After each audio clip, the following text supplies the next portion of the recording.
The numbers in your auto repair shop don't lie, but they don't exactly explain themselves either. See, when profit drops or cash gets tight or your average repair order falls flat, you probably already know what you're going to do. You're going to book more jobs in, push more cars through, and just work harder. But here's what most shop owners don't know. That's the exact reason why your numbers keep dropping. And there's a specific reason for that, and it's not what you think. But think about what happens when a customer pulls into your workshop with a warning light on, right? You don't tell them to drive it harder in the hope that the light goes off. You probably do these things. Number one, you grab a scan tool. Number two, you find a fault code. Number three, you trace that fault code back to the source. And then last, you fix that fault. Because the warning light that was on the customer's dash when they came in, well, that isn't the problem. The warning light is telling you something specific is wrong somewhere specific in the system of that car. And your business numbers work exactly the same way. When gross profit drops, when your average repair order falls flat, when cash gets tight, those are all warning lights. They're not telling you to get busier. They're telling you there's a fault underneath the surface. And booking more jobs without finding the fault never fixes the problem. It's like running the engine harder with the light still on. So today I'm going to show you how to diagnose the fault, not chase the symptom. Now, in a minute, I'm going to walk you through the exact two-part process that tells you where the fault is so you can stop guessing. But before we get into it, we've got a free resource called Financial Mastery for Auto Repair Shop Owners. The link is in the description box below. You can grab it at the end of today's episode. Now, I want to walk you through one model today. It's got two parts, and if you've spent any time in an auto repair workshop, and I'm assuming you have, well, you actually already know both of them. You just probably haven't applied them to your auto repair business yet. Part one is called the dashboard. Now, your business has 5 warning lights. We've got gross profit, net profit, effective labor rate, average repair order, and labor versus parts percentage. But every single week, those 5 dials are telling you something about the financial health of your auto repair business. They're live numbers, they're real numbers, and they're specific to you. Now, if you caught an episode of this show that I did a couple of weeks ago called the Friday Finance Meeting, well, that Friday Finance Meeting is the habit of sitting down with these numbers every single week so you can not only watch your dials, but understand what the dials are trying to tell you about the state of your auto repair business. If you haven't watched that episode, I highly recommend you to go back after you've watched this one and watch that episode, the Friday Finance Meeting, because it really, really matters. But what we're going to cover today is what I didn't cover in that episode, which is what do you do when one of your dials is off? Now, most owners look at a week number and their gut says something about if we just do more jobs, if we book in more work, if we get through the work faster, then we're going to be in a better position.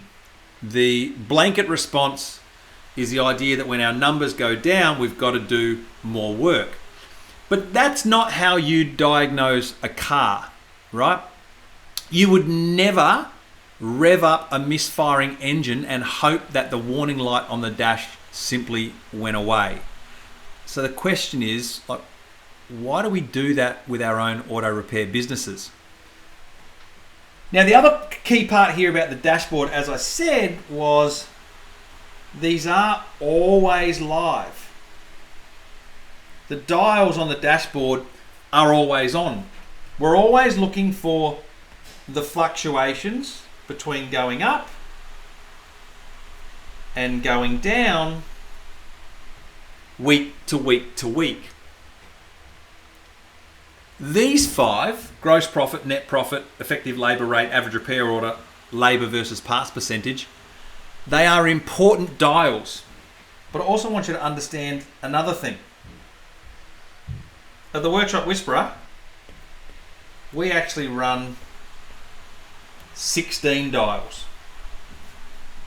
You've got 5 here, but there's 11 others that we help our members inside the engine room to track every single week to ensure that the financial performance of their business is always inside benchmark levels. We call it the benchmark breakthrough.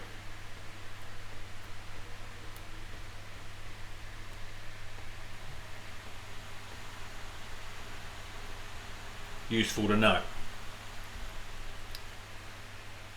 But let's look at part 2 here, right? The diagnostic process. We just talked about it a little before. Right? Think about what happens when a car comes into your shop with any kind of fault. You never, ever guess at what you think the problem is. You grab the tool, right? You get the scan tool you need to run over the part of the car that has to happen and you plug it in, right? Then what happens? You find the fault. Not any fault, you're getting a fault code of some sort, right? That fault code is going to tell you exactly where to look. So if I want to go here, right, grab the tool. We're grabbing the one tool. We're finding a fault. Yes, it might give us, 1, 2, or 3 faults, but at least it's starting to narrow down the issues that could be creating that fault, right? Ultimately, the fault code tells you where to look, right? You're not looking everywhere. You want to go just to the right place. Then what do? Well, then you read the range.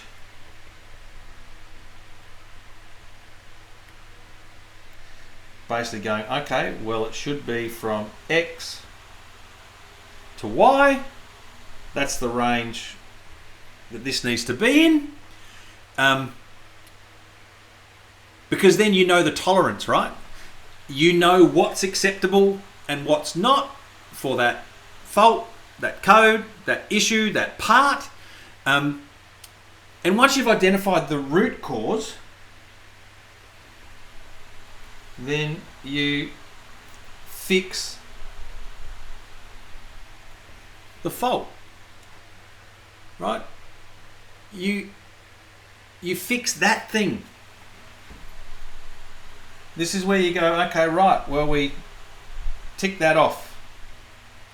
It's done. You're not fixing the symptom, you're fixing the source. And that process, 1 to there to there,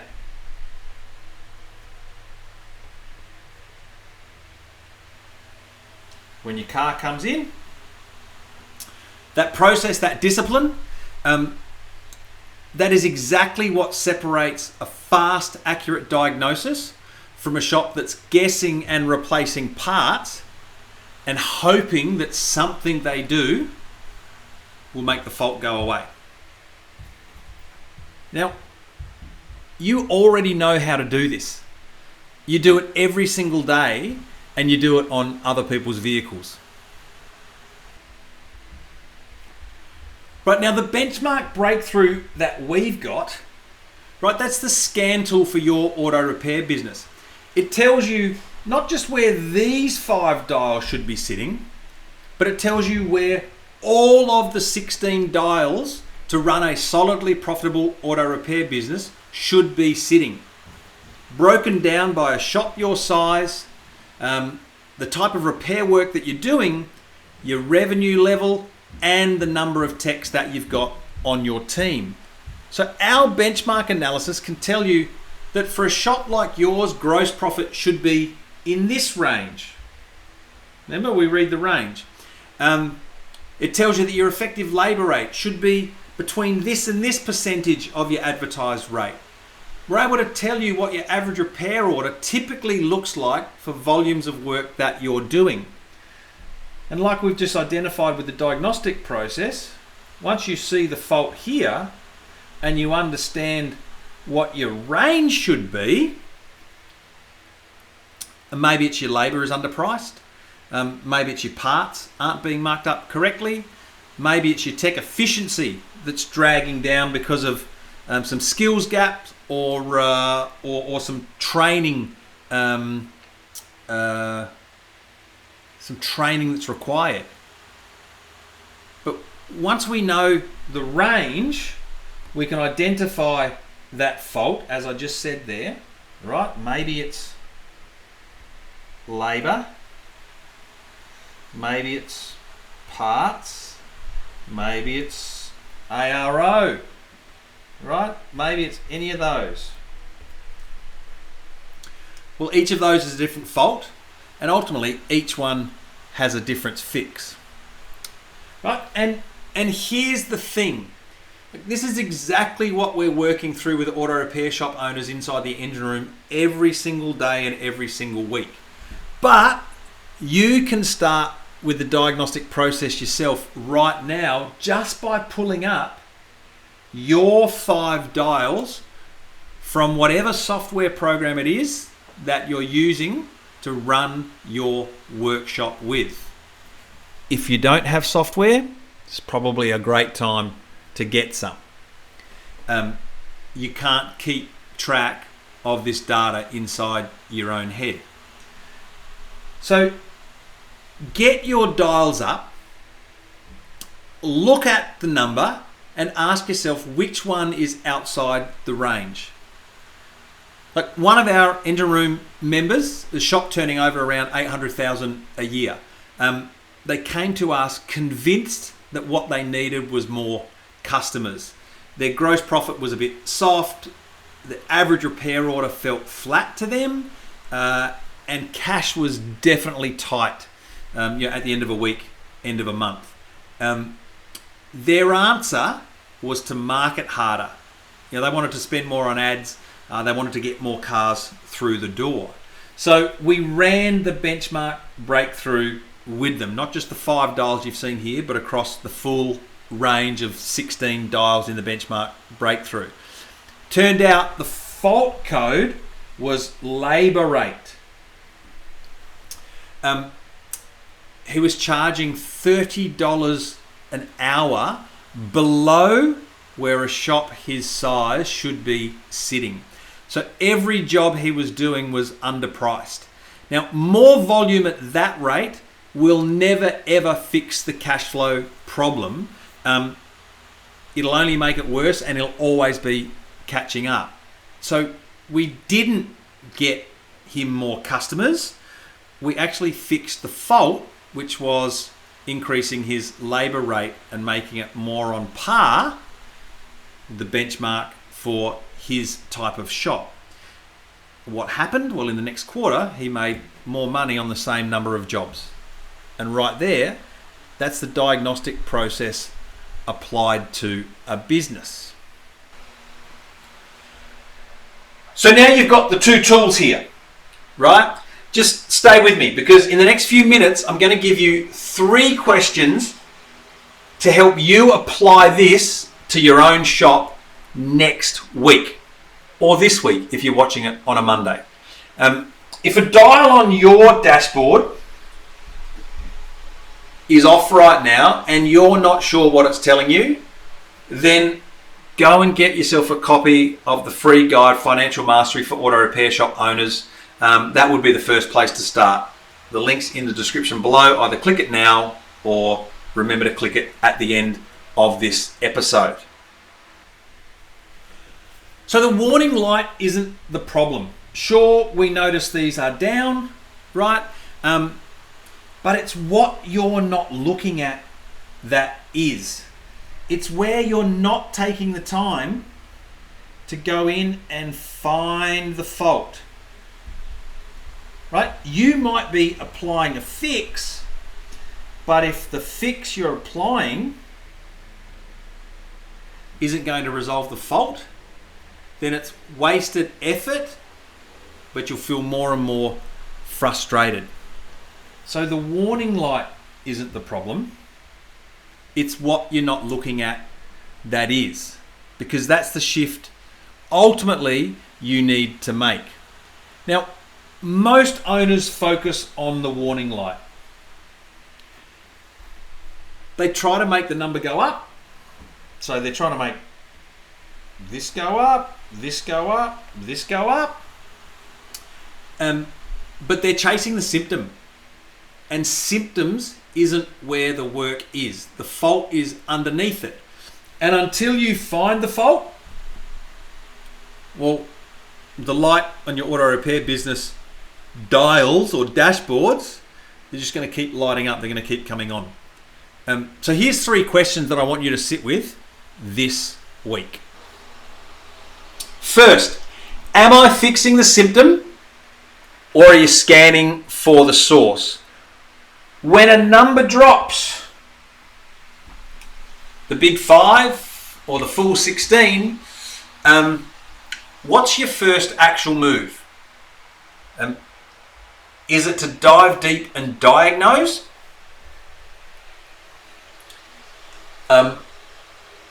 Or is it to react and try and ram in more work?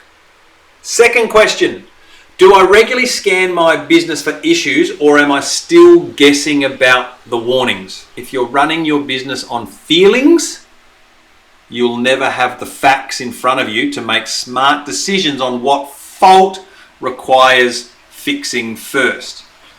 A shop owner who only looks at the numbers when something feels wrong is doing the same as running a car without ever checking the dials. It's like seeing the low fuel light come on, but never stopping to fill up your tank. It's like driving around with a low pressure warning on for your tires, and then suddenly you can't steer anymore. And it's not that you didn't see it, it's just that the fault's always been building. You did nothing to rectify it. You did nothing to fix the fault. And the third question, if I plug the scan tool into my business right now, which number would throw up the first fault code? And don't answer that generally. I actually want you to go and look at your dashboard. Go and look at these dials. Your gross profit, net profit, effective labour rate, average repair order, labour versus parts percentage. Right? Actually look at those figures. Which one of them is outside the range that it should be in? Name it. Be clear on what it is. Because once you find the fault and you know the range, well, then you can go and fix it. That's how the diagnostic process works. We always want to, if you just fix the symptom, the light comes back on. But when you fix the source, it goes out for good. More jobs in your auto repair business will never fix a broken system. They'll simply just help you to break it faster. Now, you would never guess on a customer's car, and I'm here to ask you to stop guessing on your auto repair business. After all, you've spent years building the skills to diagnose a fault accurately, quickly, and correctly, or at least I'm assuming you have. But that expertise does not need to stay in the workshop. In fact, it can't. That same diagnostic expertise belongs in your office, it belongs on your numbers, and it belongs in the decisions you make about how to grow a solidly profitable auto repair business, not just for you, but for your family and your future. Ultimately, what I've shown you today is that the scan tool already exists. The benchmark already exists. The diagnostic process already exists. It's called the benchmark breakthrough. The only question is whether or not you're using it. Now, if this episode has you thinking differently about your auto repair business and you want to see how we help auto repair shop owners stop guessing and start diagnosing what's actually holding back their growth, then click the links in the description below. There's no pressure and you'll never receive a sales call from me. There's just clear information in that document to help you make a decision on whether now is the right time and whether the engine room, the workshop whisperer, might be the right fit to give you some help with your auto repair business. And I'll see you on the next episode of the A Grade Auto Repair Shop Show.